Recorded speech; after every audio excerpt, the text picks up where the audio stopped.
Hello, hello. Thank you for coming and spending some time with me. My name is Jennifer and this is Jen the Bookworm. And if this is your first time here, welcome. I hope you enjoy yourself. And if you've been here before, I appreciate you very much.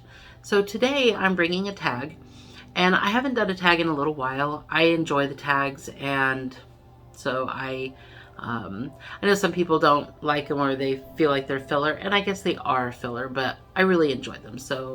Um, so I'm going to do them in my channel. But I have a Word document full of tags that I've seen people do. Like if I see someone do a tag, but I don't feel like I know enough books yet to fulfill that tag, I'll still write it down and add it to my Word document. But only about halfway through did I realize I probably should be saying where I found it from, what channel I found it from.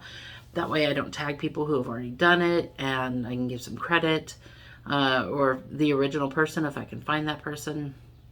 So this tag is called the Reader Problem Book tag, and I don't know where it comes from, and I don't know where I found it. So unfortunately, this is one of the ones I did not label. But I am going to answer these questions. Some of them feel like they're a little tongue-in-cheek, and I will do my best with answering them the way that they were intended to be answered. So without further ado, let's get on to the tag. So the first prompt is, you have 20,000 books on your TBR, which is close. How do you decide what to read next? So obviously this is tongue-in-cheek. Very few people have that many, if anybody has that many books. But I have a lot of books on my TBR, and it's ever growing. Every time I watch a BookTube, review a book, or say, hey, this is what I'm gonna read this month, this is what I did read last month, I'm like, ooh, that looks good, and I add it to my wish list or to my Amazon account or whatever, and it's forever growing. I have a whole list of books that KU books, Kindle Unlimited books that I'd like to read. That's ever growing.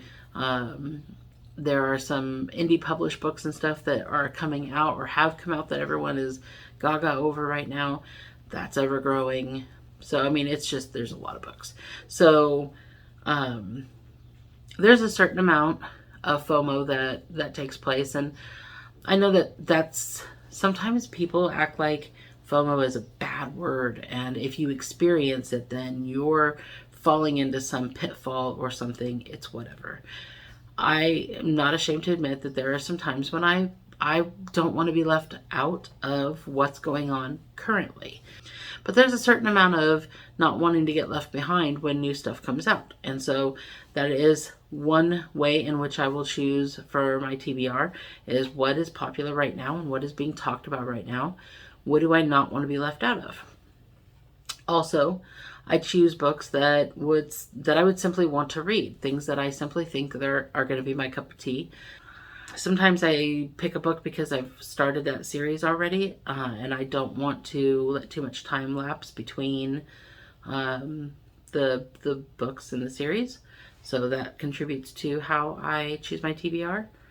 But the TBR will continue to grow. It doesn't matter. I put 5 books, which is what I average. I put 5 books on my TBR. I'm putting more than 5 books on my lifelong TBR. So even if I check all 5 books off, like if I say in March I'm reading these 5 books, and I did do that, and I've checked them off, I've probably put that many books, if not more, on my TBR in the course of the month. So I mean, it's ever growing, it's ever changing, but that's how I choose my TBR. The second prompt: you're halfway through a book and you're not really loving it. Do you quit, or are you committed? I used to be somebody who would never DNF a book. I was stubborn about it. It was just a point of pride.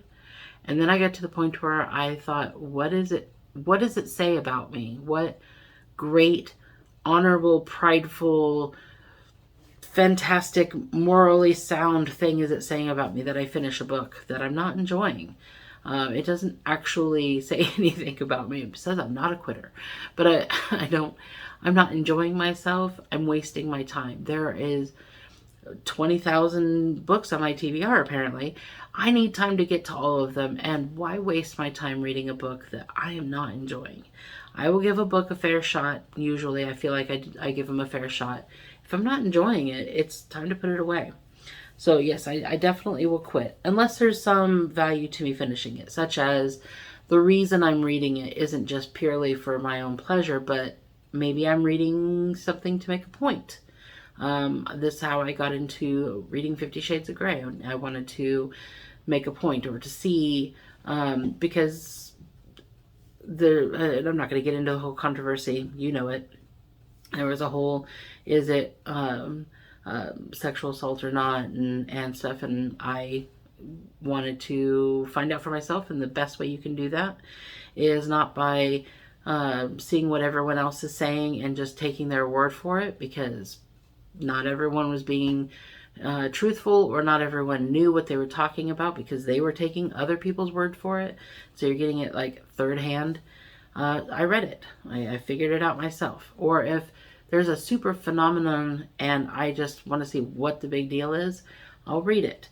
And if I'm not enjoying it, sometimes I will read to the end to see, I guess, to what extent this became a phenomenon or whatever, and why, and to see if I can figure it out. Also, I guess I might finish a book if I was in particular trying to do a video on it. Like if I was trying to do a book to screen adaptation, I can't really do that if I don't read the book. And if I read the book and I'm not enjoying it, I could decide not to do the video, but if I really wanted to do this video, I would finish it then. But generally, if I'm just reading a book for pleasure, I will DNF it if it is not working for me, because time is too short and there's too many books. So the third prompt. The end of the year is coming, and you're so close to, but so far from your Goodreads reading goal. How do you catch up, or do you try to catch up? I think it says, do you catch up, and how? So this depends, I guess, on what's realistic for me.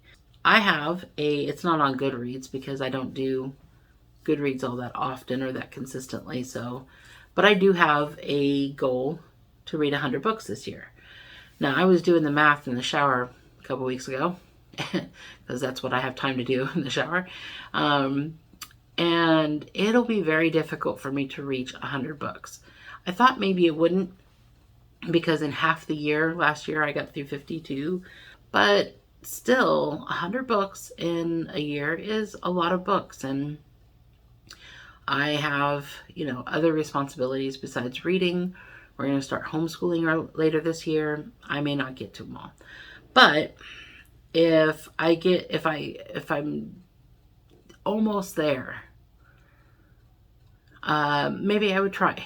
But it depends by how much. If it's coming up on December and I have 90 books under my belt and I need to read 10 books for December in order to make my 100 book quota, goal, whatever, I might try to read smaller books. Read a bunch of smaller books, because last October I read a bunch of small books, because a lot of horror books are smaller. So unless you're going Stephen King.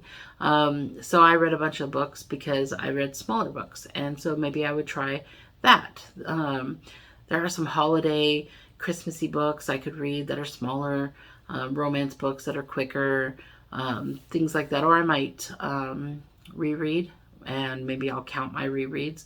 I think I would count my rereads because it is a book I read.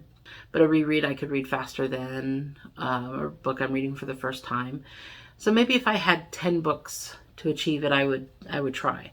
And if I only got 8 books read and I'm too shy, then I'm like, no, but it's not that big a deal. It's a goal I set for myself.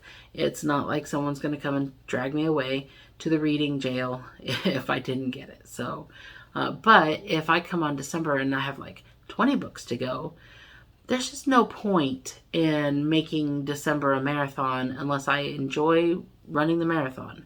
There's just no point in dragging down December and being disappointed and trying to do something impossible and stressing myself out over it. This is a hobby, people. I'm not planning on, killing myself over getting to the 100 book goal in the year. I will set another goal, and the year later, maybe the same goal, 100 books, and we'll work towards it. So we'll see. But that's how I would handle that situation. So the next prompt is, the covers in a series that you love do not match. How do you handle this situation? I know that this is something that annoys a lot of booktubers, a lot of book collectors. I don't have physical books, so this isn't something that currently is a problem for me at all. However, I used to. I used to own physical books, but I'm kind of an anomaly. I never liked hardback books. I didn't like the big floppy books because they didn't fit my purse very well. I liked the mass market paperbacks, and I liked a well-worn, well-used looking mass market paperback. I just thought that there was something about that. To me, books are meant to be used. They're not decoration pieces. If I have a bookshelf full of books, they're either there waiting for me to read them. I have already read them and they're on display to show what I've read, I guess. And they're there in case I decide to reread. If it's a book that I've read but I don't think that I would ever reread it, I used to just get rid of it. Make room for books that I will read. But I had mass market paperbacks. Very often mass market paperbacks are, they don't have the same like cover issues that some of the bigger books have. And if they did, honestly, it didn't bother me that much. What bothered me more than the covers not matching was the sizes not matching, which didn't often happen in mass market paperback, but occasionally they would come out with a book in a weird size. And I didn't like that because I thought that made the bookshelf look chaotic and messy. Okay, so the next prompt is, everyone and their mother loves a book that you don't like. Who do you bond with over these shared feelings? Well, I think there's an obvious answer to that. If it's a shared feeling, I bond with those people. I don't think that I'm unique. That's one thing. I go through life believing this. And I know that that's kind of counter to what some people want to believe about themselves or have espoused about themselves, but I go through life believing I am not unique. If I like something, somebody else likes it too. I'm not going to be the only person on earth that loves this one thing or that hates this one thing. Somebody else out there is weird like me, and somebody else feels the way I feel, or similarly enough that it's not really an issue. So I don't believe that nobody feels the way I feel about a certain book. So I would just commiserate with the people who hate the book as much as I do, or didn't enjoy it, or didn't have a good time reading it, and we would talk about it. But also, I have the people I hang out with on BookTube they're some pretty chill, cool people. And if they all loved a book, and I didn't love the book, I feel comfortable I could say that to them. And some of them would be like, no, you're wrong. I'm looking at you, Kyle. Some of them would say, you're wrong. You're not allowed to give that rating. But some of them would be like, oh, that's interesting. I've never heard anything but good things about it. What did you feel? What did you like? And we'll get into a discussion, because finding someone who disagrees with the group is sometimes just as valuable as finding a group of people that agree with you. So I feel like my people are pretty live and let live, pretty chill people, and I think that they would enjoy having a conversation with someone who maybe didn't like something that they liked, so long as it's respectful and they're not and you shouldn't like it too or whatever about it. Then I think that would be fine. But I also believe I'm not unique. There's going to be other people out there that feel the same way. There are people out there that don't like Brandon Sanderson. They're crazy people, but they don't like Brandon Sanderson, and they're not alone. They have their own little community of people that maybe roll their eyes collectively when Brandon Sanderson comes out with a new book. There's more people that like him that dislike him, but I feel like I could find either camp whatever camp I fell into, I could find it. So the next prompt is, you're reading a book in public and you're about to start crying. How do you deal with that? This is a bizarre question to me, and I wonder if this question is worded this way. Like, I wonder if the way I feel about this question has to do more with like societally, like culturally. It's okay for girls to cry, and sometimes we shame boys for having emotions and stuff like that. And so I wonder if, because it's okay for me to be emotional, I'm a girl. I mean, you know what I'm saying, as far as our culture is concerned, I wouldn't feel shy about it if I'm out on the bus reading a book and it starts to make me cry. I feel pretty confident that people around me, if they notice, if they even care, are going to see I'm reading a book and know that this is an emotion coming from a book, stemming from reading a book or whatever. And I feel pretty confident that no one's going to think one way or the other, and I'm not going to even notice because I'm reading the book. I'm immersed. I'm only going to notice if someone comes over to me and asks me if I'm okay. And if they do that, I'm going to say, yes, I'm okay. It's the book, but thank you for caring. So I don't think that would affect me at all. I asked both my partner and my roommate, both men, how they would handle that. And my partner's all like, I'd stop reading it immediately. But I think he was joking. I don't think he cares. And my roommate, he has the epitome of, I don't care what other people think about me. So he was just like, I guess I would just cry in public. And I'm like, same. I don't know. Anyway, I'm not sure if this question was intended to poke fun or to, I don't know. But I felt like it was kind of a bizarre question. But if I was going to cry in public because of a book, I would cry. I would not stop myself. This, for some of us, for some readers, being so immersed and caring so much and being so emotionally invested in the story or character or whatnot that you are producing tears, that's gold for a lot of readers. We love that. I would not deny myself that opportunity by pulling out of the story so that I could get my emotions under control, so that I could not embarrass myself or whatever. It wouldn't be embarrassing. I would feel cheated if I had stopped myself from reading just to stop myself from crying in public.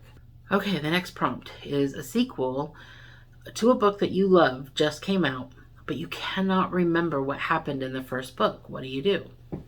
Well, I mean, I'd watch a spoiler review from BookTube. I mean, somebody has reviewed this, and somebody has reviewed it in a spoiler way. If I can't find a spoiler review, sometimes non-spoiler reviews are not as vague as people think they are, and it will jar some memory. You can look up a summary of a book or a synopsis of a book, and there are websites out there that have it, especially if the book has a really big fandom. If it's a Brandon Sanderson book, there's probably a wiki out there for Brandon Sanderson stories. I'll just read what they say about the book that I preceded this sequel that I really want to read, and then I would be fine. Or if all else fails, if all of that doesn't work, reread the book. I know for a fact that right now I haven't read Rhythm of War, which is the third or fourth book in the Stormlight Archive by Brandon Sanderson. I haven't read it. I stopped at the third book, and I'm going back and reading some of the other things in the Cosmere first, because I feel like I'll get more out of the later books. And I know Stormlight Archive is supposed to be a 10-book series, and he's waiting a few years between each release of each book. So I have some time. And this is time I'm going to spend going through the Cosmere. I'm not going to read Rhythm of War until probably the 5th book comes out. So I will read and I think Rhythm of War is supposed to come out this year. I think. Or I'm sorry, not Rhythm of War. The 5th book. This year or next year. Something like, I think maybe it's 2024. It's supposed to come out. So I've got plenty of time to read other things of his. But when it comes out, I'm probably going to reread Stormlight Archive, because the way I accessed the books was through audiobooks, and I know that sometimes accessing those big chunky books through audio, there is some comprehension that is lost. I'm very competent at listening to them while playing solitaire or playing Minecraft or whatever, but there are still times when my mind kind of wanders a bit.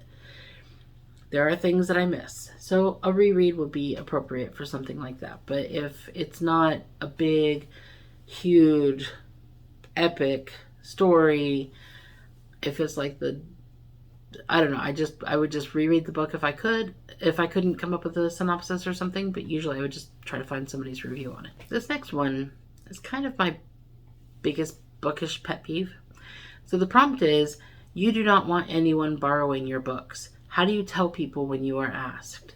I don't know what it is about people who collect books or movies. This happens with movies. It probably happened with CDs and stuff before everyone started listening to something like Spotify or the cloud music of iTunes and Amazon and whatnot. But there seems to be some perception that if you are a book collector and therefore you have bookshelves of books, many books, that you are under some obligation to loan your book out to someone because they want to read it. And I find this as bizarre as if I was a collector of Precious Moments figurines and somebody came over and said, oh, I love all your Precious Moments figurines, but I like this one in particular. I'd like to take it home and put it on my shelf just for a couple of weeks, and then I'll bring it back in hopefully the same shape that I took it in. And that would be bizarre for someone to ask me to take one of my figurines. I don't have Precious Moments figurines anymore, but that, just as an example, that would be bizarre. So to me, it's equally bizarre for someone to come over and say, wow, look at all those books. I'd like to borrow this one. I'd like to take this property of yours that you have purchased with your money, and I'd like to take it to my home, and I'll bring it back to you whenever I'm done with it. A lot of people in my past life, when I had books on shelves, they were not as fast readers as I was. They did not care about the book because it wasn't theirs. They didn't have to spend their money. And when they brought it back to me in way worse condition than they took it, they oftentimes never offered to replace it with their money either. And I just said a little bit ago, I think especially like a mass market paperback, a well-worn mass market paperback is, I think, kind of cool. But there's a difference between well-worn and somebody else put a coffee stain on my book, or dog-eared all my pages, or ripped a page out. Somebody returned a book to me with a page ripped out once. And I've lent a book to someone. I've lent the same book. I think I've told this story in another video, but I really like the Hollow series by Kim Harrison, and I was really trying to get other people that I knew into this series so that I could talk about it with them. So I lent the first book out to somebody, and I never got it back, so I had to repurchase it. And then I didn't learn my lesson, and I lent that book out to somebody else a while later, and I never got it back. So I bought it again, and I don't lend out books anymore. And now I don't have books to lend out, but still, I don't understand what it is about having a collection of books that suddenly makes you a lending library. And I don't understand why your friends and family feel like, entitled to, oh, I'm going to take this, I'm going to borrow this, or can I borrow this? If I would send them to the library. I would say, there's a library on, the street. You can go get a lending copy yourself. This is mine. Especially if I was one of those people that bought all the fancy leather-bound, sprayed-edged, hardback, collector's edition, whatever, that I wouldn't even open and break the spine on or whatnot. If I had a book like that, I certainly wouldn't let somebody else borrow it. Some of those books are $100 or more when you factor in shipping and I'm just pulling a number from thin air. I'm telling you right now, I'm BSing you. I have no idea how much those things cost, but I have heard some other people talk about, sometimes the shipping is $30 or $40 just for the shipping on some of those kinds of things. So I'm assuming we're talking about in the hundreds or almost hundreds range to get some of those books. There's no reason I can think of that I would trust another person with that much money of mine. And to be able to get that book back in pristine condition, I kind of doubt it, because people don't take care of things that they don't have to personally buy. Go ask somebody who works for a rental car place, they'll tell you. So the next prompt is, there are so many new books coming out that you are dying to read. How many of them do you buy? All of them. No, I'm kidding. I wish I could. But no, first I put them on my wish list. Unless I'm intending to read them right away, like when Fairy Tale came out from Stephen King, I pre-ordered that, got it the day it came out, started reading it right away. But that is very unusual. I did that because a bunch of booktubers were doing that, and I wanted to join into that. I thought it would be fun. And it was fun. But usually, the book goes on my wish list. And if I want to read it this month, I will buy it at whatever price it is right now and read it. Although I am starting to try to more borrow from the library just to reduce the costs of some of these books, especially if I don't think I'll ever reread it. There are some books that I just want to have because I want to have them. Psychologically, I don't know what the difference is between having it or reborrowing it, but I would just want to have it. I guess the difference is there are some times when I'm like, I'm in the mood to read this thing right now. And if you're trying to borrow it from the library, sometimes that doesn't always happen. Sometimes you have to wait, and I'm impatient. I don't like to wait if I can help it.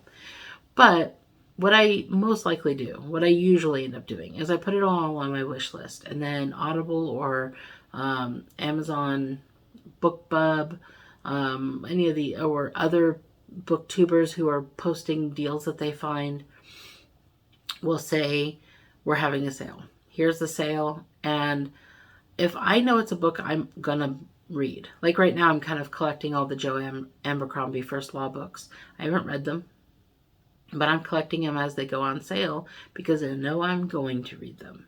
So if a book goes on sale and I know I'm going to read it, I'd rather buy it at the sale price than at full price. So then I'll buy it. I'll buy a bunch of books when Audible has their big sales and stuff like that.